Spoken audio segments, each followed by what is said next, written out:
The best way to understand the Trinity that I always recommend is to connect the Trinity to the gospel as directly as possible.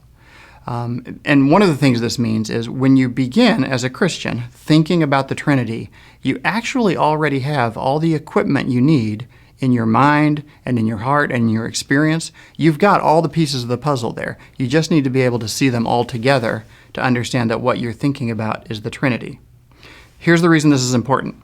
If you think that the Trinity is something that you have not had any experience with or understanding of, you're going to kind of go off on a hunting trip to find interesting, neat little analogies that might kind of apply. So you'll do, an apple has a core and the flesh of the apple and the skin of the apple. And that's kind of like the Trinity. And then you'll stop and say, but of course God's not an apple and it's not very much like the Trinity. So the Trinity is kind of like water being liquid water and ice and steam. And then you'll stop and say, but of course that's not what God's like.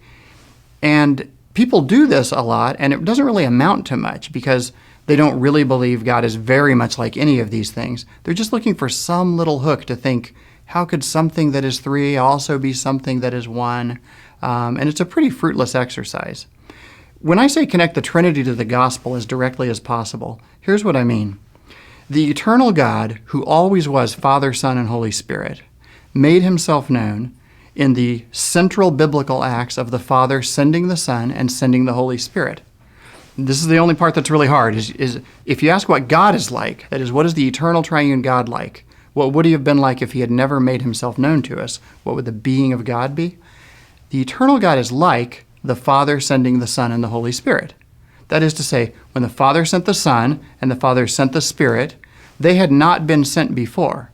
But God the Father sent them in order to show that within the very life of God, God is the Father with the Son and the Spirit eternally being from him. That's the nature of the divine life. So the tricky part about this is, if I say the Trinity is like the Father sending the Son and the Spirit, it doesn't sound like I've explained the Trinity. But that's because our assumption is the Trinity must be some strange, new, mysterious answer I've never heard before. What I really hope people get is the shock of recognizing, if I know that the Father sent the Son and the Holy Spirit, and that the Father and the Son and the Spirit are God, then I actually know the central, most important thing about the Trinity.